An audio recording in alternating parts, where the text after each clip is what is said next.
Okay, good morning. We are proud to have and privileged to have guests come to talk to us this morning to share with us some knowledge and expertise to give our students here at Cal the career advantage that we hope to give them. We have made a commitment here at Cal that we would help our students get jobs and not just get an education. And by getting this valuable information from these people firsthand that we are going to record and share, we believe that we can help our students to learn the things that will help them gain that career advantage. I can remember a professor that I had, Dr. Hodger, here back in school, big, gruff, tough guy, wonderful gentleman, and when he spoke, he just bellowed across the room. And I remember one thing, he said two things that stuck in my mind, but one thing in particular that relates to this is, boy, you don't know what you don't know. And that's why we're here today, because to find out what we don't know and to convey to our students what it is that they don't know. And that's what the employers bring to the table today. Their responsibility here today is to bring the information forth to us. Your responsibility is to take that information forward to our students and to any other colleagues that may help our students gain that career advantage. So we all have a certain role, we have a certain responsibility here, and it is important with what we're doing here. Jobs are important to individuals. People feel better about themselves when they have a good job. They're more likely to be happy, content, contributors to the organization. Organizations sustain and grow through good jobs. Regions and communities grow through good organizations. And communities and the region all the way to the state level, the national level, and even the global level. And particularly in this day and age when the economy is so difficult and jobs are so difficult to come by that even seasoned veterans are having a difficult time getting jobs. It's even more important that we connect with employers to learn from them those things that might give our students a career advantage. So that's what we're here to do today. I would ask the panel to all contribute equally. We have many questions that we want to ask the panel, so we would ask them to be concise and brief yet comprehensive, and we would ask the group to hold their questions until the end, and at that time, if you do have a question, I will be glad to repeat the question. I will need to repeat the question so that we can record it so that, again, the students can get the information that they need in case faculty member wants to begin. And we'd like to begin by having the panelists introduce themselves and tell us a little bit about your role as a recruiter and how you became a recruiter and maybe your role leading up to that in your organization, and beginning with this gentleman here. If I could ask each panelist to please go ahead and use the microphone that is sitting right there. If you can just pass it, it's on. So if you just pass it along, it's connected to our video camera, so it might not sound like it's on, but it is indeed on. Thank you. Thank you. My name is Jesse McLean, and I am the Executive Director of Every Child Incorporated, which is a nonprofit organization in Pittsburgh, Pennsylvania. My, perspective on recruiting is one out of love for the university. I'm a CalU alumni, and I'm always looking at and for CalU students, particularly during the interview process.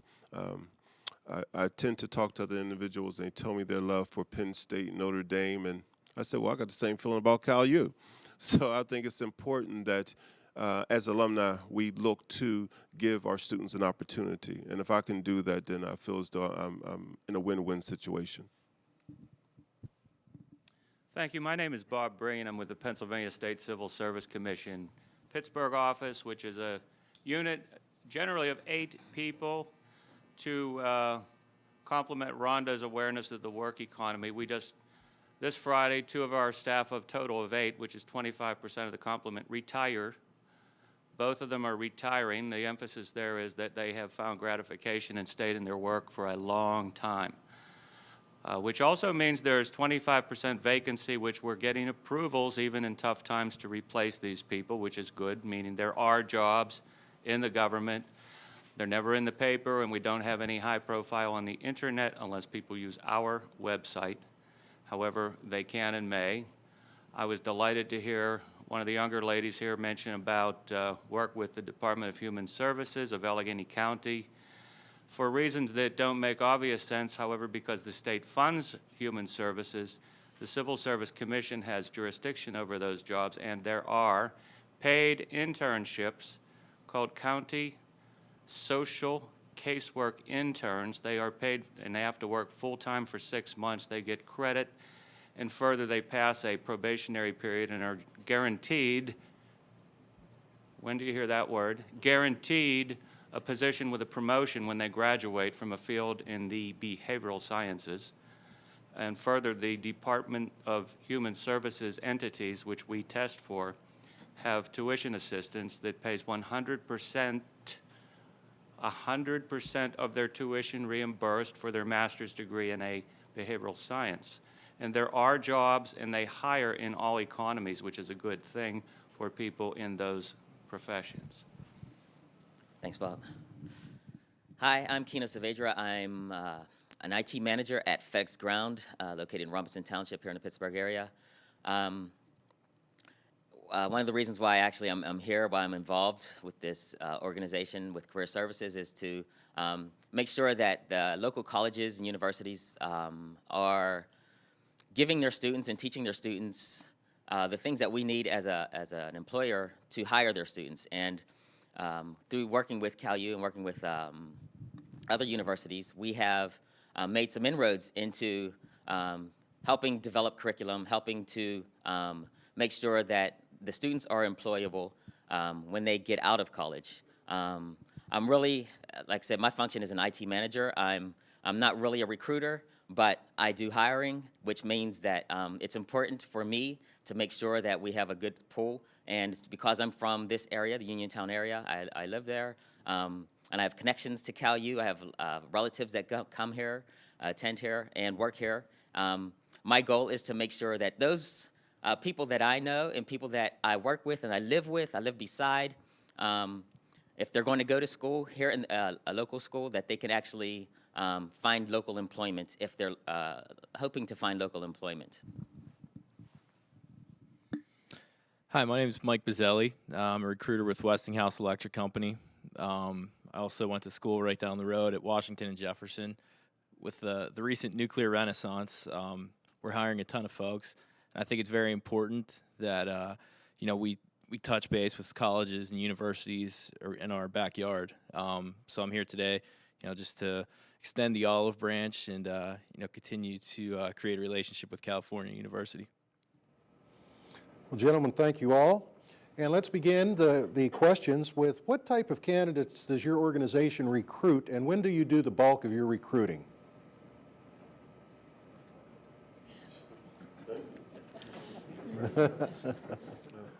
For my organization, what we're looking for is candidates who have a behavioral health background. The bulk of our recruiting is really ongoing because, as you may or may not know, nonprofit tends to have a high turnover rate. So we're constantly recruiting. We will kind of gather, resumes. And when somebody leaves, we'll take a look at those resumes and we'll contact those individuals to see if they're interested because they might have found employment elsewhere. But it's an ongoing process for us. And when I say turnover, the turnover isn't for bad things. It's just that nonprofit, there's a lot of different opportunities that somebody can have in a nonprofit organization, whether it's moving up to a supervisor position internally, whether it's taking that position externally with another organization, because all the nonprofits tend to kind of recycle folks. You go from one to another to another to another. So, and that's not a bad thing. That's a good thing that you can take your experience and be able to share that experience with another organization. So it's an ongoing process for us. Thanks, Jesse. I'm going to jump off of where Jesse left us because of the turnover is often because folks like me recruit individuals with experience in education from not-for-profits, and not as a commercial, but often the public agencies pay a little more and offer better benefits. And there are great careers in the not-for-profit sector. In government, you'll find many of the functions nobody can do for a profit end up in government for various reasons, including protection of citizens like public safety, such things as police, The state police, for example, are an enormous entity of the Commonwealth. They're not through civil service, and they are a great career. Individuals in criminal justice and other areas of administration may find incredible career growth there. And the #1 job in the Commonwealth of Pennsylvania, regardless of the social ramifications, is correctional officer. Individuals can go into the Department of Corrections with a GED and end up in very high wage earning jobs if they have the talent, even without education. With education, they can go in as a corrections officer trainee and end up in high levels of management, or in treatment, such as psychiatric services, drug and alcohol treatment, probation and parole planning work that's done by the Pennsylvania Department of Probation and Parole. We also use fields of business in the Commonwealth because all these agencies, like mine, requires people, including my specialty in human resources, and also accounting in areas of management, environmental control, civil engineering. History and Museums Commission uses curatorial people in the various historic sites, including nearby Fort Necessity. So there's a tremendous variance in jobs and a lot of opportunity for people with great educations. And I'll be happy to talk in greater detail because of time. I'm going to hand this down. Thank you. Thanks, Bob. Excuse me. The types of candidates that we recruit at FedEx Ground, because FedEx Ground is a global company, a very large company, we have candidates, we have positions pretty much that run the gamut, of the spectrum. Like I said, I'm specifically an IT manager, and I can speak specifically to that. We look specifically for candidates with at least a bachelor's degree, and these are for entry-level programming positions. Those candidates will come in as a developer, and what they'll be doing, they'll be receiving a lot of instructions on how to do the coding we need them to do. They'll be pretty much handheld for the first probably year. So they're not actually alone as an entry level. A lot of entry level students think they're going to be coming to this big organization, and they're not going to know how to contribute or what to contribute. But they are actually walked through the process, and they're assigned a mentor, and they're pretty much handheld, like I said, through the first year or so until they become more comfortable at their job responsibilities. And we do the bulk of our recruiting at the beginning of our fiscal year. And our fiscal year for FedEx begins June 1st. And so that's when our budget opens up, and that's when we all attempt to get most of our candidates hired before the budget closes again, or before they say, hey, we're running into some type of financial difficulty. We have to start cutting, and the first place they're going to cut is in hiring new candidates. One of the things that came out with FedEx Ground a few years ago is that 50% of our new hires had to be entry-level positions. I'm not sure that still stands, but we still make every attempt to hire entry-level positions because that's the growth of the company. We can't become top-heavy. All of our positions become senior-level positions. Senior-level people, they want to move on into management. They want to move on into higher things. So we need people that still would want to do the basic level programming, the basic analysis, things like that. That's why we have to have the entry-level kind of a cycle, excuse me, a cycle of candidates coming in. Excuse me. Thanks, Keno. And at Westinghouse, we've had a continuous hiring process for the last couple years. We look for a variety of different people, a variety of skill sets, mostly engineers. That's ranging from electrical, mechanical, civil, all need to be degreed. As far as when the bulk of our hiring comes, there's probably two real peaks of at least our new grad hiring. One of them would be right now in January for the folks who have the fall term and then graduate. And then in the spring, around the June timeframe, is really when our new grad stuff peaks. But as far as across the board, we're hiring at all times. I believe we hired somewhere in the ballpark of 700 people this year. Our fiscal year ends in April, so that number's still growing. As we move into different areas and as we open new offices, we're going to need a variety of skill sets, and we're going to need people from all over. But I think it's very important that we touch these schools in our backyard, and folks that are in the Pittsburgh area know the area and can come in and make an impact right away. our parent company, Toshiba, who just recently purchased Westinghouse within the last 5 years, they're into the boiler water reactor plants design. That's something Westinghouse has never touched before, so that's something, that's kind of new out of our Charlotte office that we're recruiting for. We have an office in Ogden, Utah. We have an office in Blairsville. We have offices in New Stanton, all around the Pittsburgh area. But, we're also starting to grow as far as a national presence as well. And I should say global presence. Students would benefit by knowing what recruiting methods work best for your organizations and what type of maybe technologies you're employing to recruit students nowadays with the social media influx and online applications. Could you each speak to that, please? Sure, I can start, just make it easier so I don't have to pass the microphone down to 5 people. I still think the best way to go about looking for a job at Westinghouse is, the conventional way, coming to our website, looking for the opportunity that best fits your skill set.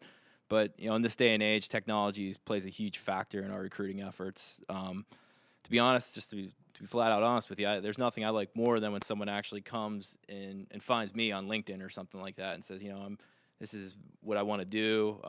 Here are my interests. Here's my background. It just shows, a lot of enthusiasm from a candidate, and it shows that someone's out there and they proactively come at you. I really, like when college students do that. Also, we have a brass ring is what our in-house job board is called. So we filter resumes of applicants that come from Monster, Career Builder, Dice. We also comb the boards, looking for skill sets, some of which are very niche, others are kind of general. But, those are pretty much the techniques we use. Great. At FedEx Ground, we use several different techniques for recruiting. Some of the ones I found to be the most successful for me are actually personal recommendations. With a personal recommendation, you don't have an assurance that someone is going to be perfect in that position, but you have a better feeling, I would guess, about that person. Saying, hey, if someone that's doing a great job already for you recommends someone else and who says, hey, this person's going to do a great job, or someone and you have confidence in is going to recommend someone into a position, there's going to be I don't want to say there's going to be favor, because there's still qualifications that have to be met. There's still everything. You have to go through the interview process, and you have to pass a lot of different behavioral type questions. But you still there's going to be more of an understanding that this person will do a great job because they've been recommended by someone that you trust. Some of the other technologies that we use, FedEx.com is probably our biggest source for receiving resumes. We actually won't look at a resume unless it comes through FedEx.com or it comes through corporations or companies that specifically are involved in headhunting, finding candidates for you. Those are pretty much I would guess, the primary ways that we receive resumes for FedEx. One of the reasons why we actually don't receive mailed-in resumes. So if you're looking at this and plan on mailing in a resume to FedEx, don't do it. Go to FedEx.com and post it.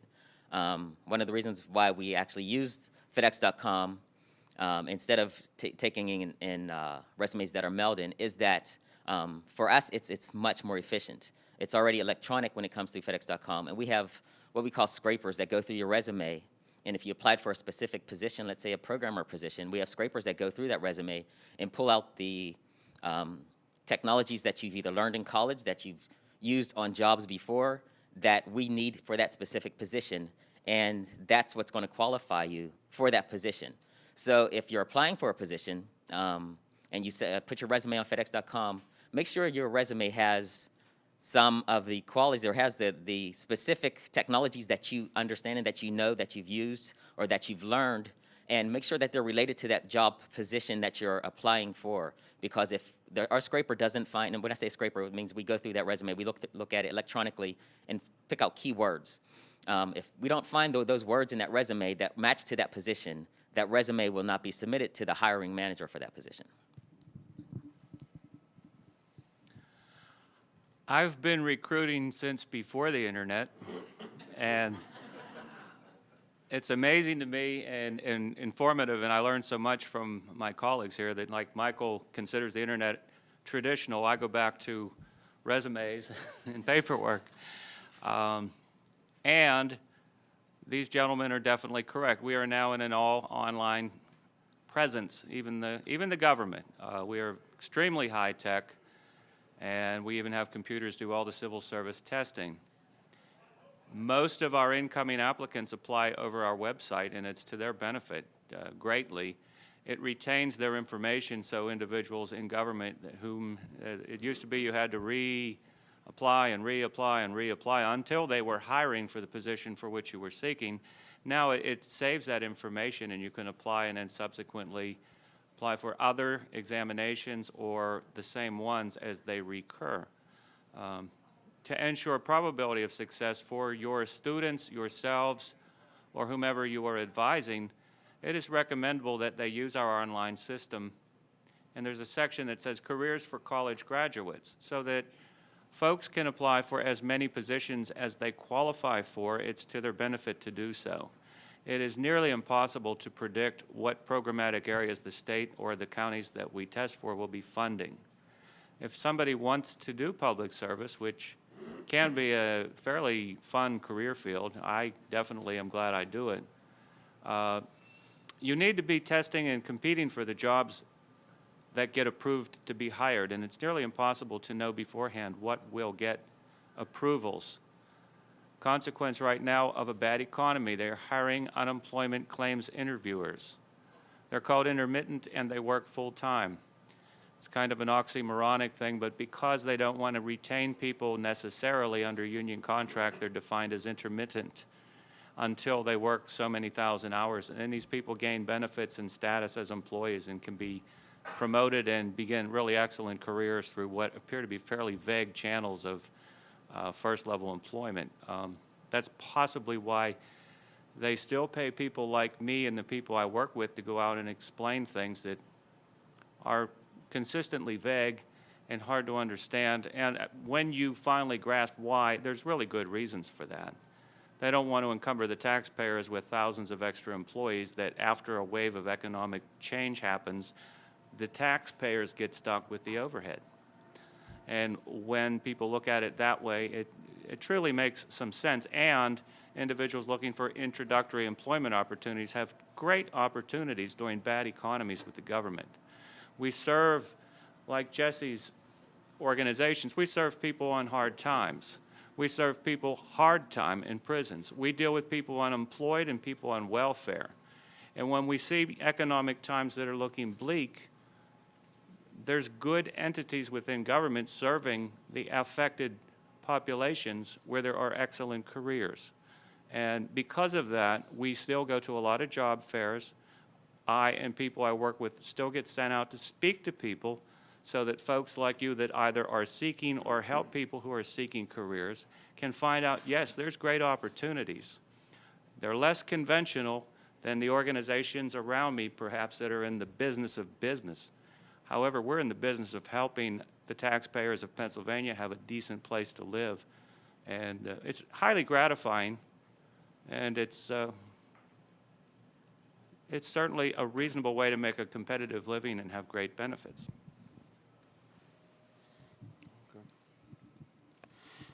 I think some of the venues that we look at, of course, our website has a career link that you can click onto that will talk about the different openings within our organization. There's also a website under Dewey and K, which is called Mosaic, which is MOSAIC. That has it's basically a nonprofit website for nonprofit openings through all nonprofit organizations. I think that's an excellent website. And of course, one of the things that we're doing is establishing a relationship with California University and Career Services. I know about 3 weeks ago I had an opening at my position. The first thing I did was call Cal U Career Services and say, I got an opening, I need a therapist. Can you see if you can find one in your database, your database system that I can contact and schedule an interview for? One thing I will say is that, and I'm not the most technologically savvy person, but please instruct your students to kind of clean up their Facebook accounts. There's been, and I think as leaders in organizations, we have to be more mindful of the times now. And I know I had staff coming to me talking about, well, this one staff, posted on her Facebook account about how horrible it is here and how she don't like it here. And I'm like, wow. And, brought the staff in, talked to them. They were like, I was just kind of venting. Well, that's not the appropriate way to vent. So I know I always talk to my son, who's a student here, to clean your Facebook account up, because you never know, who you think is going to be accessing that, and who you think is on your friends, and how it get passed around. And the next thing you know, you may lose an opportunity. And the one thing I always tell students is you get one, as the old Head and Shoulders commercial used to go, you get one shot for a first impression. You need to make sure you make the most of that opportunity, because I've seen students who come in looking like they just came in from the night before, from a club, and you have to kind of tactfully tell them that this is not the appropriate venue to come like that.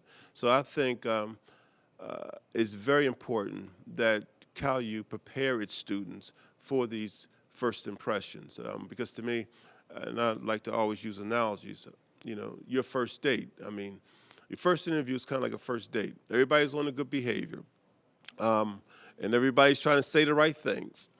And the difference is that for us, we get kind of maybe 2 shots. You could find out that this person is a jerk after 6 months of dating, but we find out 2 shots, do we want to hire this person or not? Do we want to make that commitment? And there's been a lot of reasons that we haven't made that commitment, and not because the person didn't have the ability, the skill set, or the talent. It was just maybe how they prepared, or lack of preparation or appearance in the interview process, and that can make a very big difference. Just to follow up on that point, are there any other things that students are doing wrong that maybe we can just comment briefly on before we move on?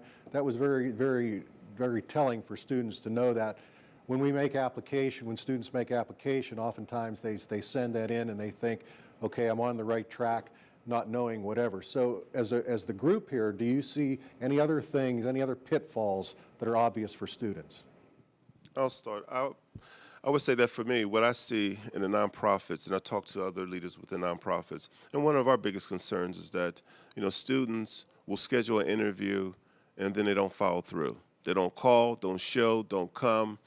And we talk about that a lot in the nonprofit. But then they have the audacity to call back a couple weeks later and say, may I come in for an interview? Well, what's your name? Jesse McLean. I had you down last week. Oh, did you? Well, I couldn't make it then, but can I come, can I schedule with you now? And to be honest, I kicked that right to the curb. I'm like, no. No, because again, you get one shot to make a good first impression. And I think and when I'm talking about this phenomenon, it's probably more of a 50-50 chance that this would happen. That's extremely high. And it's very sad. So I don't know what you can do, but I truly think that, career services at any university or college should really talk to their students about, how to appropriately call if something comes up, how to reschedule, but to just not show, not come, not call, that's pretty sad. I want to applaud everything Jesse said. I have seen things on Facebook and have learned to look people up on Facebook to find out where the weaknesses might be, or perhaps even strengths. Sometimes you see frightening language used rather blatantly for folks who are well-educated and apparently should be more well-cultured. These young people, and or even others who are not so young, ought to know they've made billboards about themselves that are available quickly and easily retrievable. And the photographs of them on their 10th martini, partially clothed, looking like they're ready to fall over drunk, are telling employers things about them that I think should be, hopefully, first of all, not true, and secondarily, if they're true, you got to be out of your mind to put that out onto the internet. Alike but different from Jesse's organization, our system requires testing. About 40% of those who apply for civil service tests never show up. They kick themselves out to the curb like Jesse's no-shows. The consequence for those of you who are helping others or are seeking employment is that, yes, it's highly competitive, and 40% of your competitors they lost by not competing. So even though it looks like astronomical odds, they are much less imposing upon your competitive stature than otherwise you might think, because folks just don't show up. And I review a lot of documents and see frighteningly poor use of the English language and horrific spelling. And that's often by individuals who get degrees from prestigious schools. And I know you and faculty can't police that, but gosh, if we could just remind them to use spell check. It's there. It's bought and paid for. Push spell check. They might use the wrong word that sounds exactly like the other word, like 2, 2, and 2. However, they would reduce the occurrences of horrific-looking text. And people notice that. When I see butchered English, I get scared, because in government, every little nuance of language and every little nuance of speech can and will be diced and will be used for or against you depending on the receiver of that message. And the consequence of an error linguistically in something such as government or even legalese or even something in an IT manual could have tremendous ramifications. So those are some of my perspectives on that. Thanks. I don't know. I could really get on a soapbox on this subject. I've talked about it before, and I wholeheartedly agree with these gentlemen. Facebook, MySpace, anything that any employer can actually go to, especially if it's not locked, employer can go to and look at it. Do not put anything on there that you don't want an employer to see. Other things that happen, it's things that students need to do or need not do or should not do. Students coming to an interview, be properly dressed. It's the small things that make a big difference. Let's even back up one step. If you're creating a resume to get a job, you actually, in order to get in that company, your resume has to actually have the qualifications for that job. You know, we have to know that you're going to actually qualify for that job. A lot of students here are looking for entry-level positions, and because a lot of companies hire entry-level students, what you need to do is make sure that the classes that you've taken that are relevant to that position are listed on your resume. Any job experience, whether it's related to that job or not, is listed on your resume. Some employers are looking for some type of work ethic. They want to know that you actually studied and worked at some point, whether it was summer jobs, whether it's internships, whether it's working while you were in school. Let us know that you actually have some type of work ethic and you did well in a job, and we will check the references. So make sure that you contact your employers and say, hey, somebody will be calling you, hopefully will be calling you about a position that I'm applying for. Other things, well, if you get an interview, come to the interview dressed properly. Come and shake the person's hand that's going to be interviewing you. Look at the person. We had one person that we're interviewing, and at FedEx we do behavioral interviews, and I know this is part of what Career Services emphasizes to its students, that a lot of companies are doing that now. But we had one student come in, and we were doing a panel interview. There was, I think, 3 different IT managers interviewing this one person. And the person, they had very good answers, they had very good qualifications, but they talked with their head down and with their hand over their mouth, you know? And it's when you're when you're in competition with a lot of other candidates and there are flaws in your interview, those flaws are going to be noted. Okay, and the other candidates are going to stand out because of that. Now, you may be the smartest, the brightest, the best, but if you don't sit there with your head up, talking to whoever's interviewing you, looking at them in the eye, things like that, those things are actually going to count against you. there's a lot of small things that you may not know, but if you go through interviewing classes, take some interviewing skills tests and skill sets that are offered, a lot of times you'll be able to overcome those quickly and easily. Good. That's all good stuff too. Keno talked a little bit about the behavioral-based interviewing. I think that's a big thing right now, especially with us. Students should definitely freshen up on that if they've never, been through a behavioral-based interview or don't understand what it is.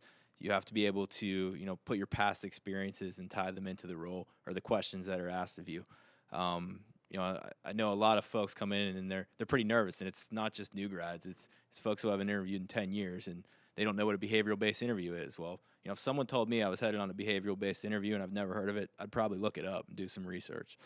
And speaking of those behaviors, I like the Facebook and MySpace stuff because, if you get a candidate, you're definitely going to go right there. You can find out behaviors without even taking them through the interview. So those definitely need to be cleaned up. New grads may not even want to put a page up until, maybe after they got the job or something. But something I do like as well, there's nothing worse than when a candidate comes in and they know nothing about the company. I wouldn't ask them to write a biography about Westinghouse, but when you come in and tell me your TV or refrigerator is made by Westinghouse, it's like a Homer Simpson. It's like, oh, man. But, we're 100% nuclear, and if you went to our webpage, you would know that. Also, if they have 5 good questions for me, that's a good thing, too. And there's a lot of websites out there that help you out with interviewing questions. It's always good to, be proactive with that as well. I have a little bit of a big question, so I'll ask you to be brief, and it follows up the word entry level came up. And students oftentimes think that they have a 4-year college degree now, that they were going to move right immediately to the top of the organization. Could you each take a little time to tell us what an typical entry-level position would be like, what the starting salary would be like, and then a little bit about the progression through the ranks of moving up beyond entry level? Sure. I can speak for Westinghouse, obviously. We have bands, excuse me, so a new grad would be considered a Band 8 engineer new grad. The ballpark range of that,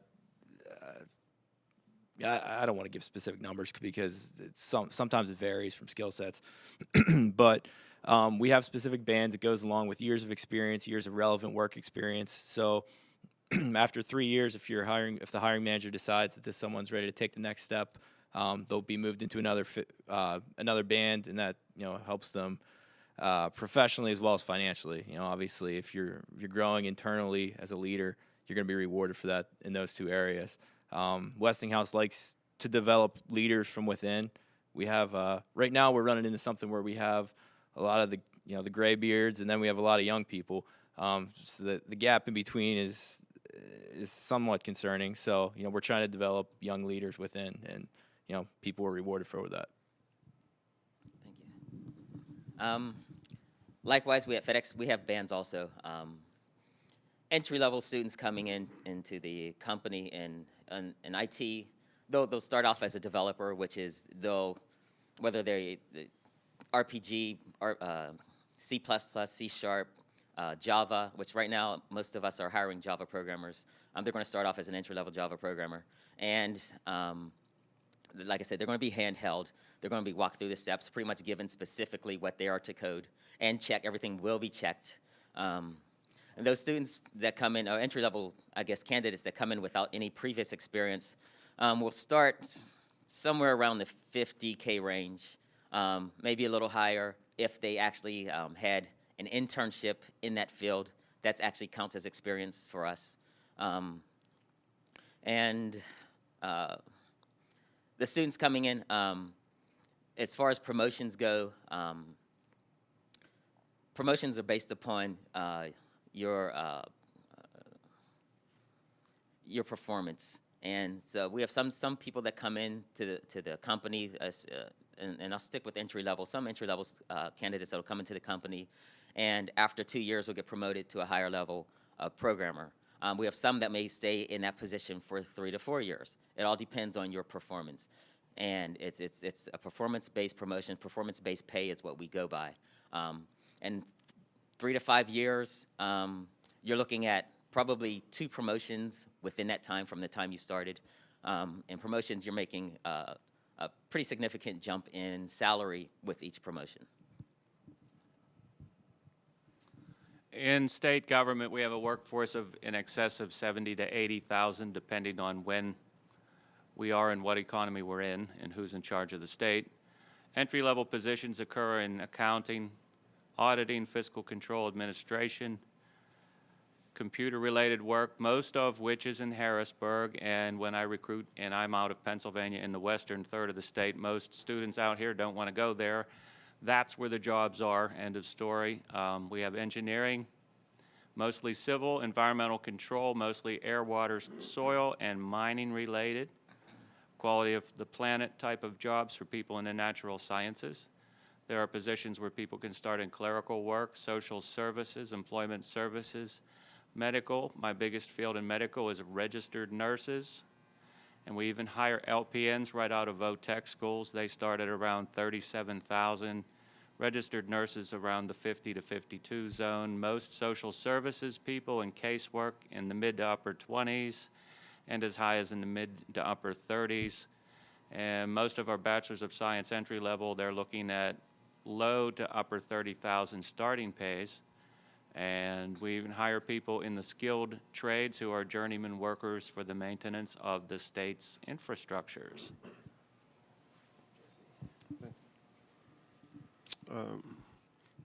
In the nonprofit sector, it's common knowledge that we don't pay well. Wish we could. They truly deserve it.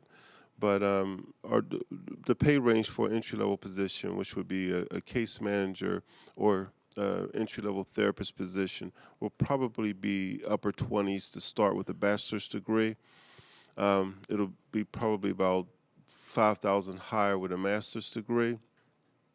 But one thing that I want to talk about is, the promotion, because unlike the gentleman in the business, in the corporate world, we don't have bands. And one of the things that I've historically seen in working in nonprofits for over 23 years is something where I see we tend to set employees up. You have a frontline staff who does extremely well,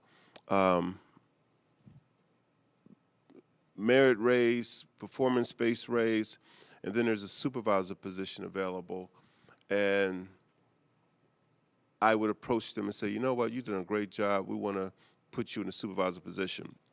I think that's the most egregious thing that we can do, because we're not preparing that individual for that supervisor role. The frontline position has a different skill set than what's needed at the supervisory level. And if we don't prepare them for that different skill set that's going to be needed at the supervisory level, they're going to fail and they're going to burn out.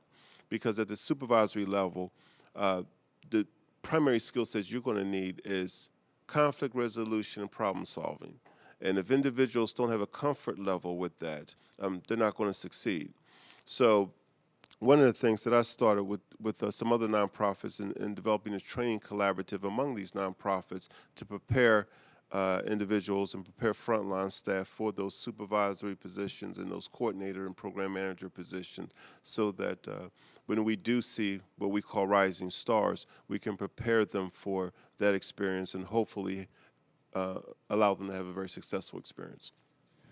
Following on that, what you mentioned some particular skills and qualities that would get a person hired in today's economy.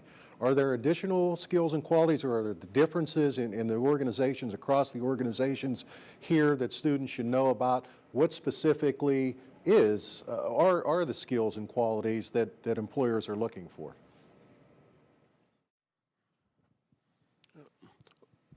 For our organization, it kind of depends on the position. But if I would create a broad skill set, it probably is easier for me than probably these other gentlemen. I'm looking for one, the ability to teach. Are they open to be trained? That's something I look for, because it sounds so easy, but a lot of folks come in thinking that I know what to do. I just graduated from Cal. Are you kidding me? I know what I need to do. So the ability to be trained and the ability to be part of a team. I'm a old head, and the educational system when I came along focused more on independent behavior, independent interactions. So you do your work in class, okay, I'm done. I'm not worried about what they're doing. I'm done my work, so I'm going to do what I want to do. Probably about 10 years ago, there was a shift, a very pleasant shift, where the educational system now has begun to focus on interdependent, work and training. And it's demonstrated here at California University in a lot of the graduate classes, undergraduate classes, where you do a lot of group projects. If they tried to do that back in the 70s, we would be fighting every day because you're not doing your part. Look, I did this. You better come on and do this. We got to get this done. It had been all kind of fights. But now students are more prepared for that. So they are able to relate, work together, and that's what you want because when you get into the workforce, that's what you have to do. I would also say the ability to multitask. That will be essential in this day and age. That students would need to know how to do several different things at the same time because particularly nonprofits, fiscally, money is just constantly shrinking from the state. So where in the past you may have 5 or 6 different positions, now you may have 3 and they have to do the work of 5 or 6 people. So multitasking is also very important. Again, I find myself agreeing with Jesse in total. In our system of employment, individuals have to have tenacity. First of all, you're applying to take a test for a position that may not exist at the time you're going after it. It is a little bit abstract. Individuals essentially must want to work in public sector. And given we have modest to fairly good pay, it's important individuals learn that we have incredibly excellent benefits. There was a recent survey 2 years ago by the Society for Human Resources Management at the national level in which 800 organizations, small, large, profit, not profit, government, public, corporate, were all sampled for benefits. The Commonwealth of Pennsylvania, out of 800 employers, came in number 1. That's first place, not worse, the best. The deferred aspect of my compensation is a defined contribution benefit plan that is a pension. It's a guarantee. I used that word twice today, guarantee. That's a really good word. And one of the benefits that not as competitive but good pay is that I'm guaranteed financial security. I'm eligible for a very substantial pension in less than 4.5 years, 3.5 even. And time goes fast, and the work is challenging. But I'm going back to the abstraction of testing because I digressed because there is a good reward. There is kind of a pot of gold at the end of the rainbow that after you make reasonably good money for many years, the state's giving us 2 for each one into our pension, guaranteed pension. The consequence is because of that, we don't need to defer as much of our own money that many other employment scenarios require us to do if we don't have that guaranteed benefit. So living on the pay that we get, which is still rather competitive, we don't have to defer a lot of it, hence our real net income and our tax bracket being less. We live pretty comfortably, we being government employees in the Commonwealth.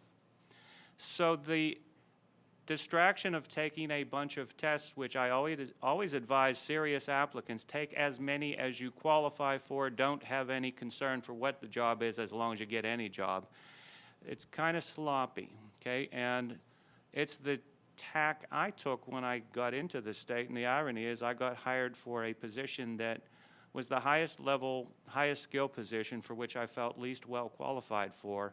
I got hired and was in the Bureau of Personnel Assessment of the State Civil Service Commission developing the tests.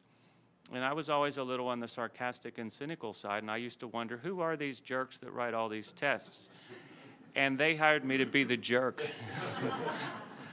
And it turned out to be a really cool job, a lot of fun. I was highly gratified. I had a background in experimental psychology from Pitt and human resources from La Roche College.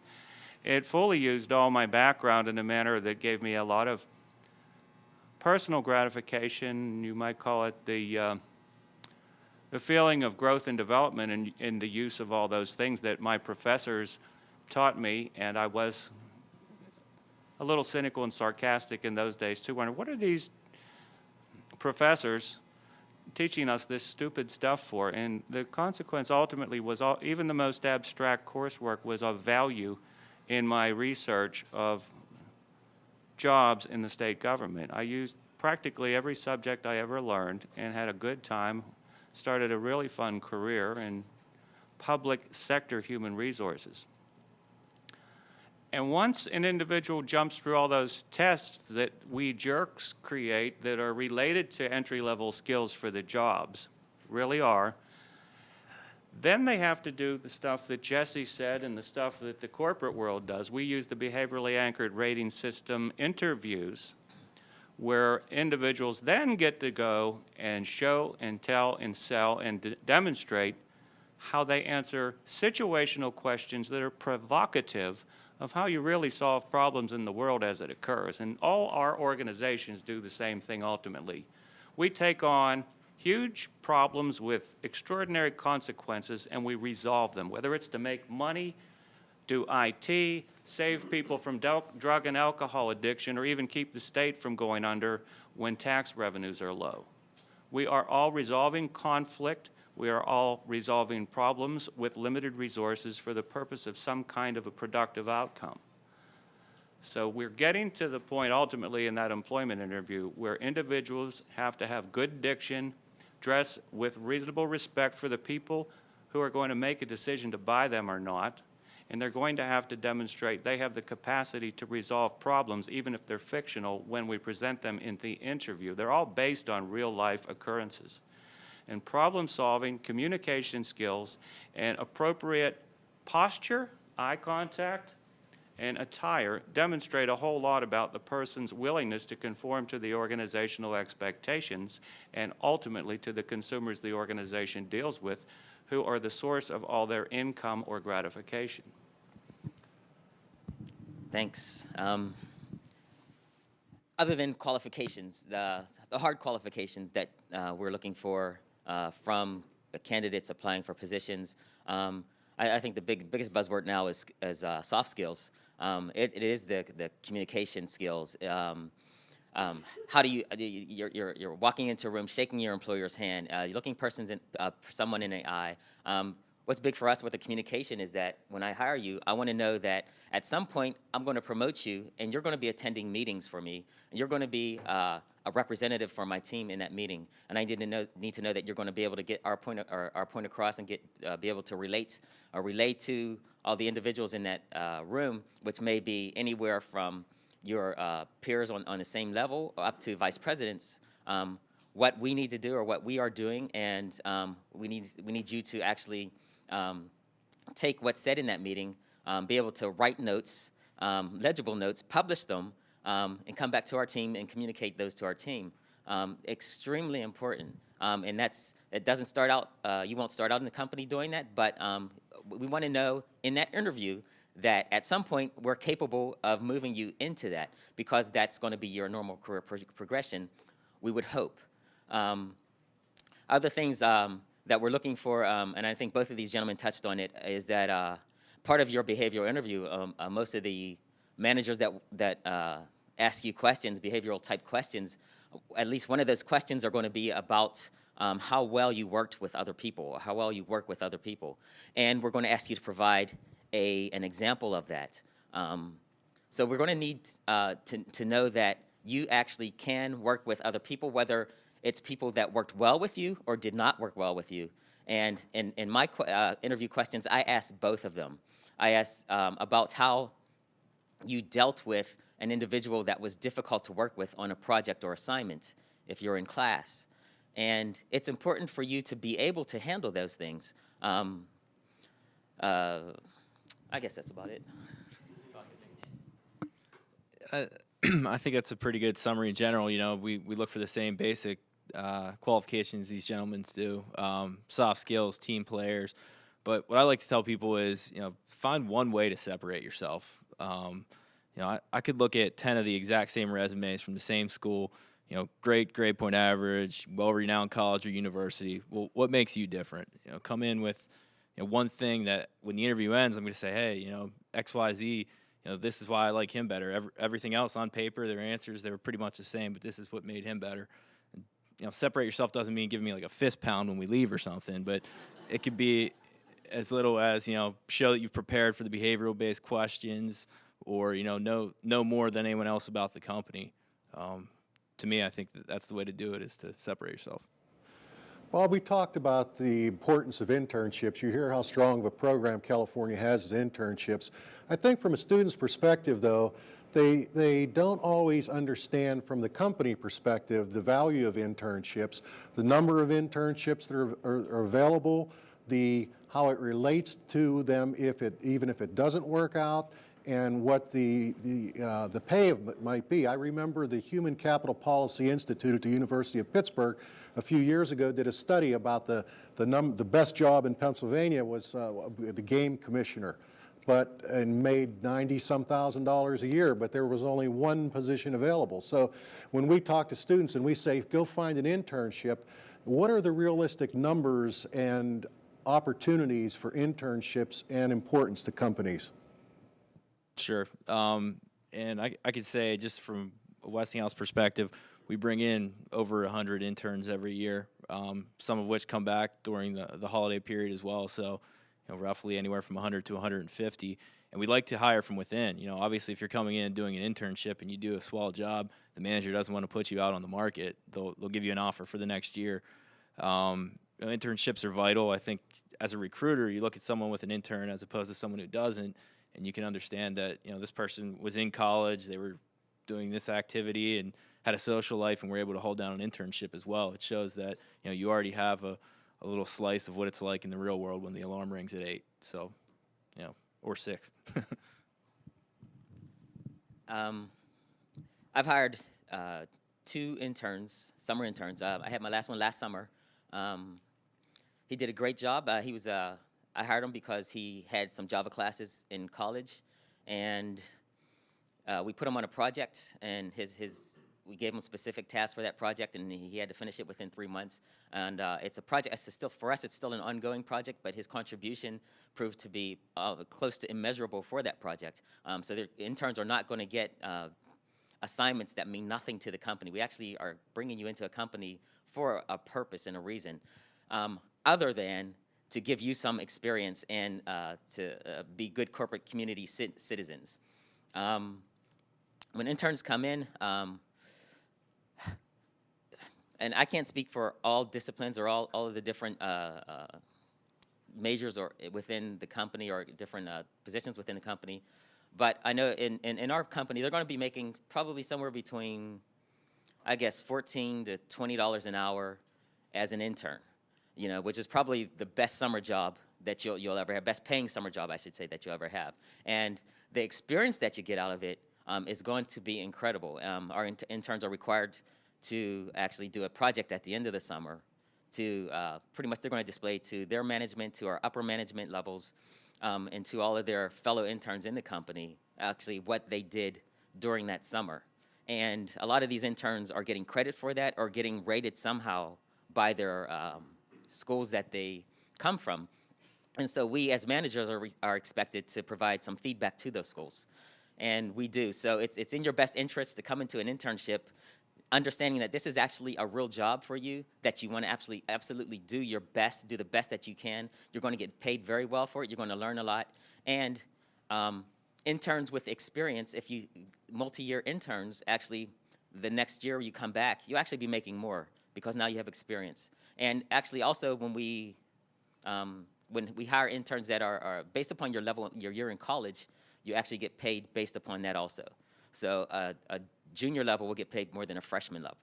So, and I highly, highly, highly recommend attempting to get an internship. The intern I had last year, my team, they're fighting for me now to get them back this year. I'm not sure, I budgeted for it, but I'm not sure it's going to get approved for this summer. So, but that's the value of getting an internship. And we know that person did a great job. Our team loved him. They want him back. And hopefully, after he graduates, I know he's actually going to get his master's degree. I think he graduated this year. He's graduating this year, but he's still going to go to school to get his master's degree, which still makes him eligible for an internship. And so hopefully we can bring him on board. So that's the value of doing a great job as an intern. Thanks, Keno. Also in the Commonwealth, there are hundreds of internships, and they're not under the civil service jurisdiction, and they're not tested. However, for those of you that are either advising students or might be seeking internships, there is a website called the Bureau of State Employment. Its web address is BSE, for those 3 words, .state.pa.us. And they are internships, which last year it was a slow year. There were probably 100 to 200, mostly civil engineers, mostly PennDOT. I mentioned one earlier because it's in the field of social services. The county social casework intern is one that we test for, that is civil service. The difference is when you do it civil service, you get what's called status. That's legal status as an employee, that you pass probation, so that those students are guaranteed, there's that word again, guaranteed a position with promotion when they graduate. However, most state interns are BSE, Bureau of State Employment. They don't gain status, they make a competitive pay. Most of them work with professional engineers, environmental science, and business managers. Thank you. Internships. Internships to me are very important. They're probably more important than your regular interview, simply because, you know, somebody who's applying for you for a position, 9 times out of 10 they have work experience. If they don't get the job, they'll apply someplace else and maybe have a good opportunity to get a job there. Internships, those interviews are very important because this, to me, this is your opportunity not only to let them see your organization, but it's also their opportunity to now begin to get some viable work experience. Our internships aren't paid, and that's another perspective I have on it. They're not paid, so in essence, an internship, they're paying for this experience. So now I'm going to put on my other hat and go to the other side and speak from interns who have worked for me or for the organizations I've been a part of. And when I talk to them and interview them, the first thing they say to me during an interview is that, you know, I don't want an experience where I'm filing papers. You know, they want to do something. They want to have a part of that organization. And I agree with them 100% because they're paying for it. So always make sure that the intern experience is very in-depth, that they're given a well-balanced knowledge of the organization from top to bottom. They may be working with the staff on case management issues, working with a family who has mental health needs, and they're doing therapy in that environment, and they may be going to a meeting with me of all the executive directors at Allegheny County, because I want to make sure they have a good, well-rounded experience on how an organization runs from top to bottom. So I think it's very important that they have that experience. Gentlemen, we're nearing time, but one final word that always gets bandied about that maybe students don't really understand because they're just new to the profession is the word networking. How does a student network? Could you explain to a student in 1 or 2 minutes what networking means and how they can actually do that? Let's see, to me, networking. What I would say is that, first of all, you always have to be on your P's and Q's. You never know, who knows who. I mean, 6 degrees of separation is very important. I could be at the stoplight at California, didn't put my turn signal on, and somebody behind me is beeping, calling me all kind of names, and then next week they come to an interview and they see me. It makes for a very uncomfortable situation. So, and Pittsburgh is very small. Allegheny County is very small. You always run into somebody. So networking to me is just, one, showing the university's brand, civility, integrity, responsibility. I mean, that says everything. And that should, be a part of your daily life, particularly coming from this university. You hear it all the time, but it means more than just a university brand or commercial. It means living that, because you never know who you're going to run into. You never know what impact or experience you're going to have with another individual that could shape a future experience for you. Attending the Cal U events or any other events, that's networking in nature, talking to people. I had an executive director, president, CEO, one time, who moved to Pittsburgh, came from Texas. And I tried to explain to him that in Allegheny County, you have to kind of build relationships. That's how business is done here. You have to build relationships.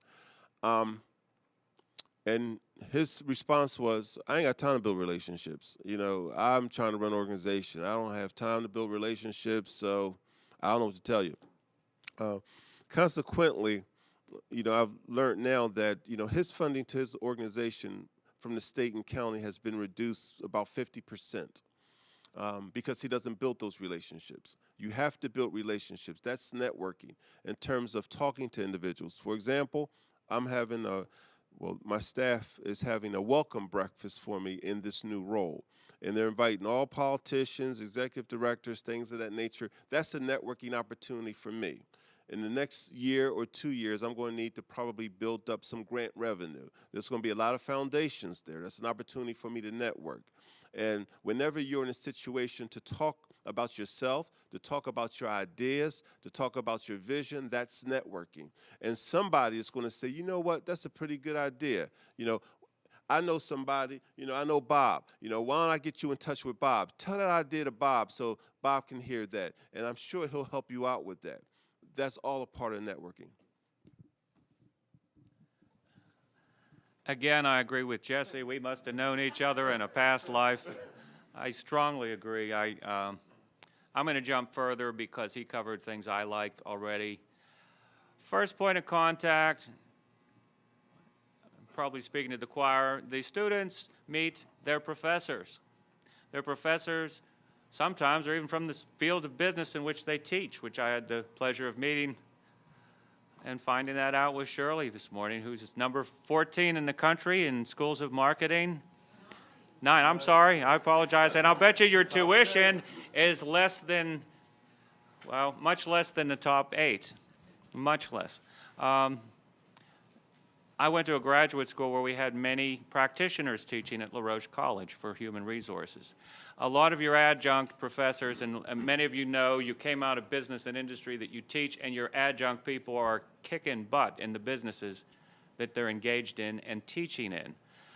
In my graduate school, I met and had some great opportunities with my adjunct professors that, besides they were experts and taught me well, they were incredible contacts. And I think the students need to be remembering that those folks who are thought of perhaps by them as just academicians are folks that are professionals in the business they teach and have matrices of friends and organizations that they know about. It's also of critical significance, and Rhonda will like this, but career services. I've worked with career services for 20-something years, being in the field of employment human resources for the Commonwealth, but career services, these folks sometimes are left with many of the best students not even knowing or choosing to know that they've got all this free service that's part of the other side of education, turning this 4 years or whatever of their lives into profitable living with organizations, 50-some thousand. FedEx, that's a lot more than we pay. That is a kicking the butt career. Westinghouse can't say. That means something's really good at Westinghouse. It does. I respect his prudence in doing what's appropriate, and we have published pay, but there's church. People at church want to help one another. Even if you're agnostic, show up at the social events.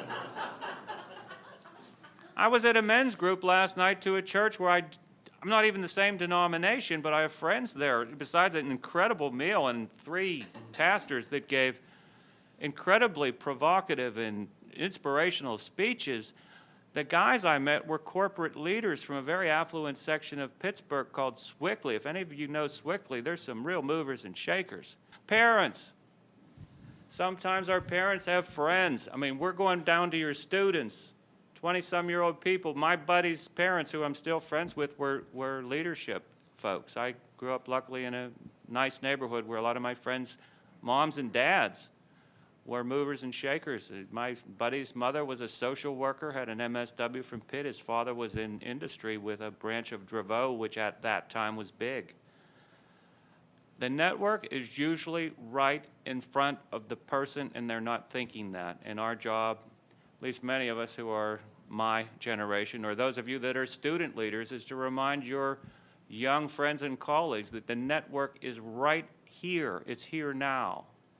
Organizations, the freshman group that, I forget your name, but you guys are doing something incredible. 100 and some students. That's a network. We're a network. We're here to talk to your students or the faculty to help them know what the opportunities are, but it's right here, right now.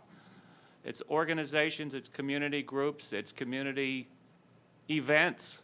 Just show up and walk around and talk to people.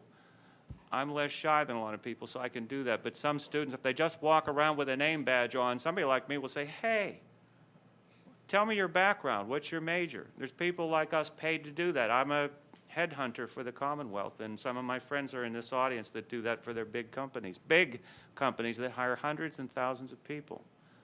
So if your students just show up, and now I'm talking to faculty, send them to Rhonda's people. Send them to Shirley. She was in the business field. Send them to Karen's people for the internships. There's always a market somewhere for interns. And as we were saying before with Karen and me, it's an investment organizations make, but it keeps those young or not traditional people, keeps them in our economy. It grows new taxpayers. For government, that's an investment. Thank you, Bob.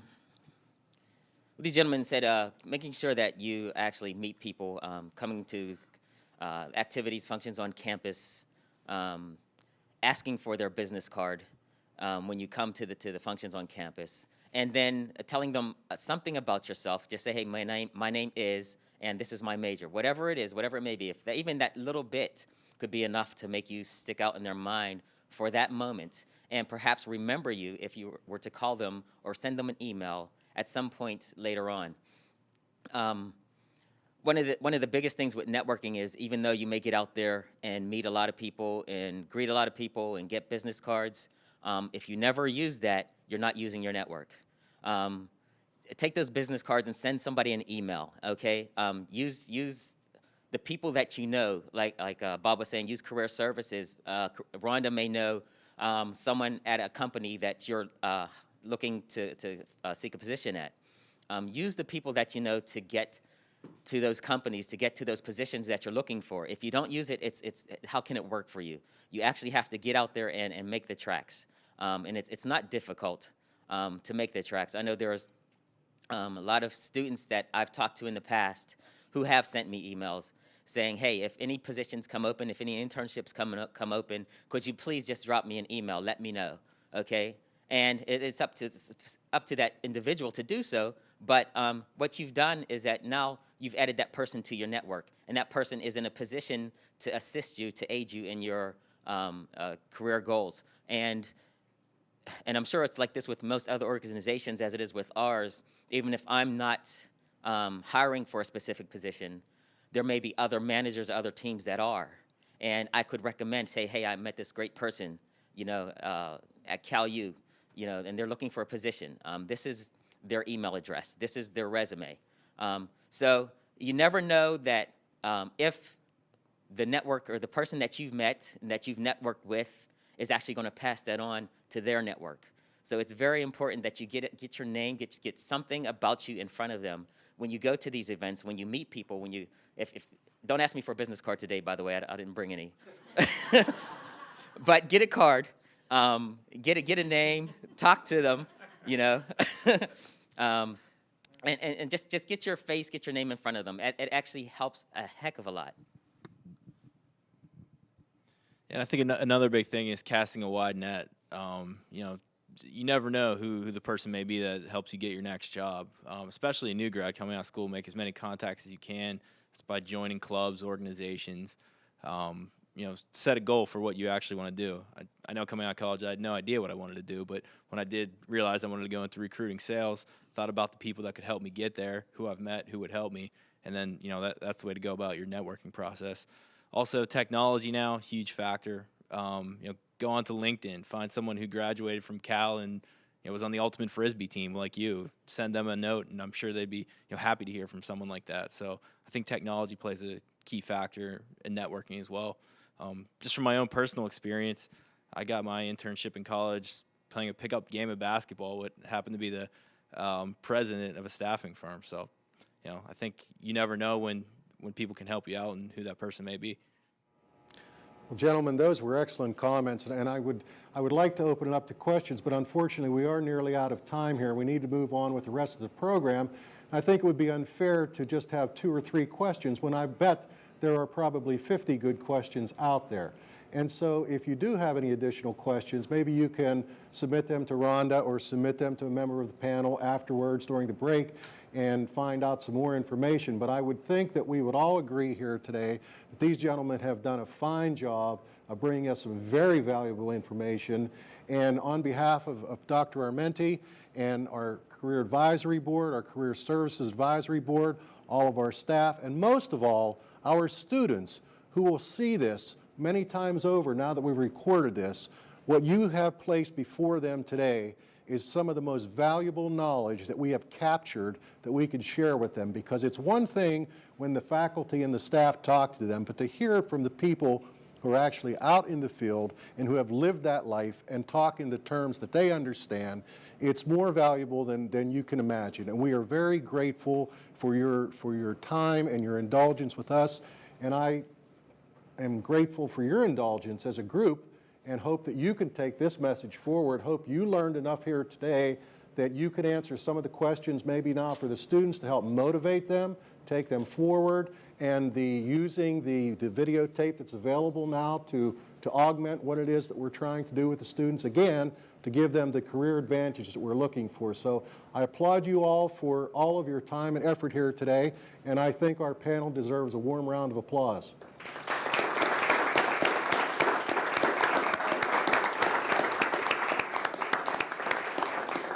Thank you, gentlemen.